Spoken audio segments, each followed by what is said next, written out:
ఉన్నాయో first day నుంచి ఇన్ని సంవత్సరాల వరకు కూడా అవే పరిస్థితులు ఉన్నాయి. కరెంట్ లేకుండా, నీళ్లు లేకుండా, ట్రాన్స్ఫర్మేషన్ లేకుండా, రోడ్స్ లేకుండా, మినిమం ఫెసిలిటీస్ లేకుండా మేము అక్కడ అన్ని సంవత్సరాలు ఉన్నాం మ్యామ్. కనీసం ఖమ్మంలో 3 మంత్రులు ఉన్నారు, ఒక్కరు కూడా మమ్మల్ని పరామర్శించడానికి రాలేదు. కలెక్టర్ ఉన్నారు, కలెక్టర్ ఎక్కడెక్కడికో వెళ్ళి పరామర్శించి ఎక్కడెక్కడ సమస్యలు తీరుస్తున్నారు. కానీ ఆయన 4 అడుగులు వేస్తే మా స్థలం వస్తుంది.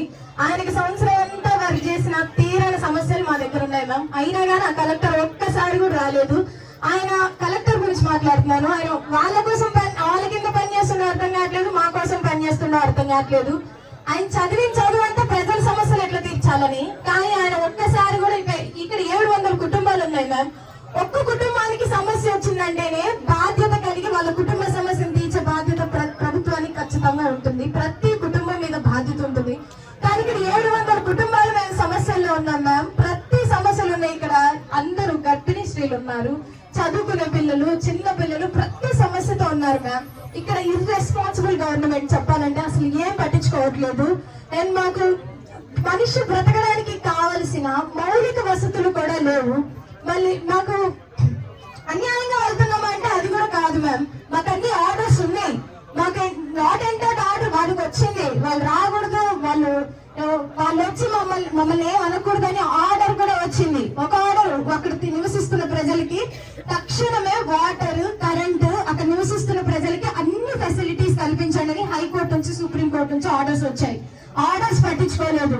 నాట్ ఎంటర్డ్ ఆర్డర్ వచ్చింది, ఆర్డర్ పట్టించుకోలేదు. స్టేటస్ కో వచ్చింది, ఇల్లు ఇయ్యొద్దు, ఇల్లు తీయొద్దు, ఆర్డర్ పట్టించుకోలేదు.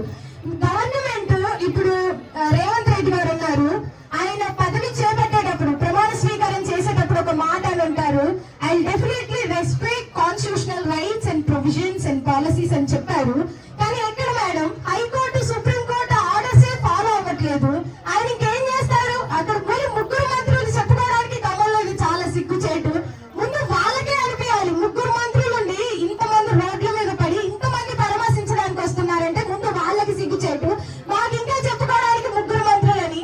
ఇది హైడ్రా పేరుతో అన్ని కూల్చడమే కానీ ఇక్కడ మాకు జరిగిన లబ్ధి అంటూ ఏం లేదు మ్యామ్.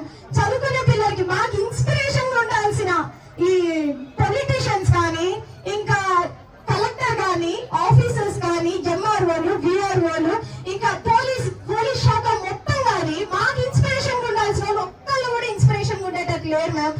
మా మనసులు మొత్తం ఎట్లా తిరిగిపోతున్నాయంటే, అరే చదువుకొని వేస్ట్, మన మనలతో పెట్టి కూలికి వెళ్ళి అట్లుంటే సరిపోతుంది, మనం చదువుకొని ఇంత కష్టపడి కూడా వేస్ట్.